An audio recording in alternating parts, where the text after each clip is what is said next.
I'm Jeff Cornwall, and this is the Entrepreneurial Mind. Today, my guest is Mark Cleveland. We'll be back to talk with him after this.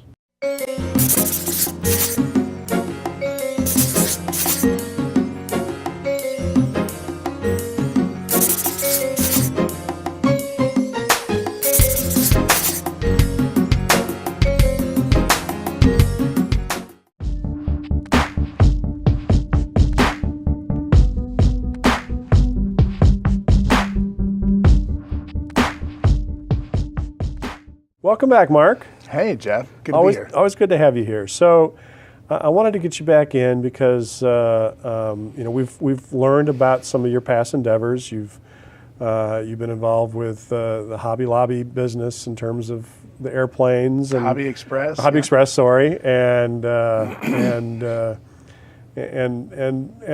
you've always been involved in lots of endeavors and from what I understand, you've now bought another business. Is that correct? I'm really excited about it. Bought a project, bought a business, bought an opportunity, I think, to help match people with their common interests, friends, neighbors on long-distance commutes. So let's back up, and I want to hear more about the business. But many of the businesses that you've bought, but you've also started some.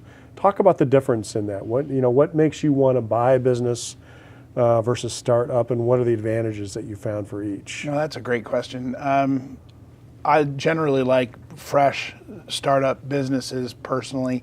You can define the culture, you can respond quickly, and it is a great canvas for your entrepreneurial vision, whatever that is. And but I've acquired some companies because they were good assets. Hobby Express was a well-known brand when you bought Hobby that. Express was Hobby Lobby originally, and a 55-year-old company, and the things that just make sense at the time. I mean, people always ask me, well, when will you sell a business? And the answer is usually when someone else wants it worse than I do. Right.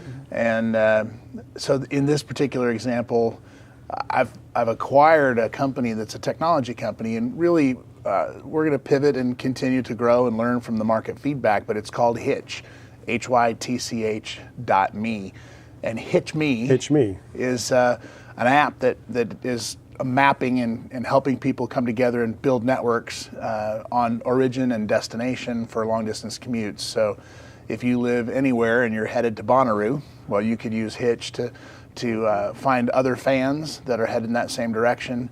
So you're matching origin points, destination points, or home and work.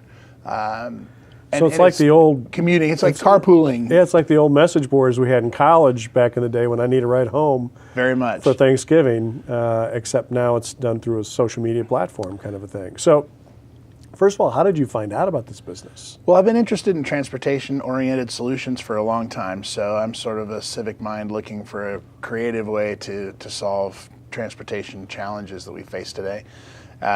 Most of my career was in commercial transportation, trucking fleet stuff. But now, here you've got this really robust world full of applications and lots of different micro options to solve problems. And I just, through the autonomous vehicle legislation project that we were pursuing and trying to get Tennessee out on the forefront, I sit in traffic like everybody else does every day. And it's just me and my car, just like it's you and your car. 80% of the vehicles out there have just one person in them. And so if you look at the share economy and you say, how is Airbnb marketing that extra room in your house for revenue? I think maybe one of the greatest undiscovered assets in our country is your personal vehicle. And why not generate revenue from those empty seats?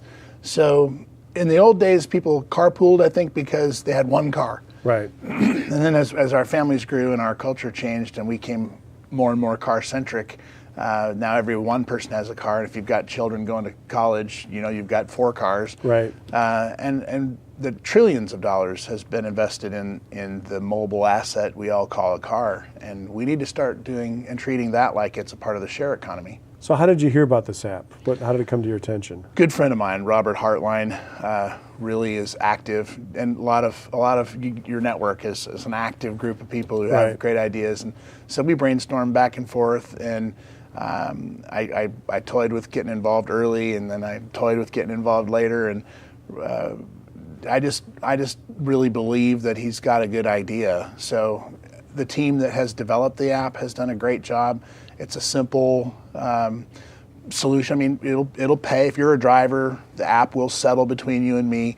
And a lot of people will first say, "Hey, how did you?"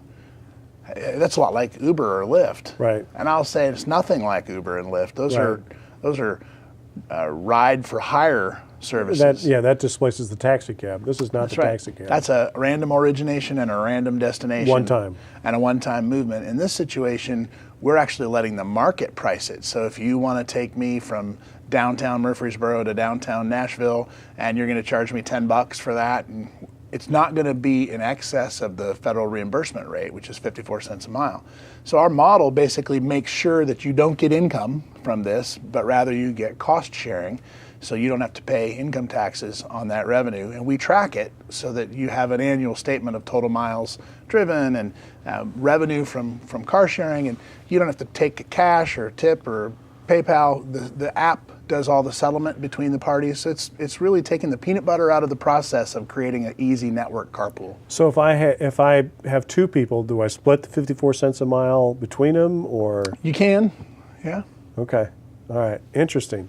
So when you're looking at a business like this, without getting into the details, because I know that's is certainly something we can't talk about, but just in general, how do you go about?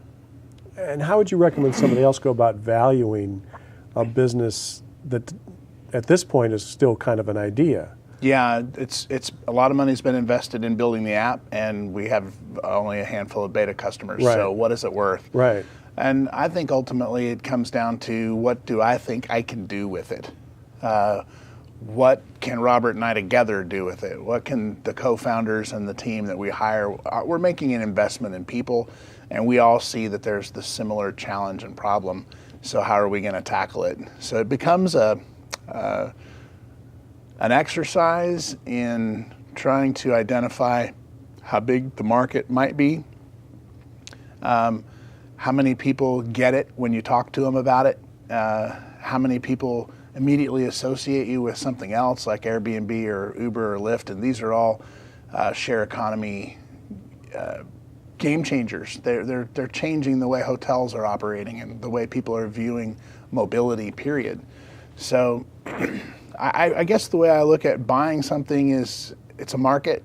Am I paying a fair value for the effort that's been invested, and has the investment, does it look like it's paid a return so far? Right. So when you're pre-money, did you get a product? Can I look at the app, and can I look at the team and interface with the developers, and did we assemble a quality testing process?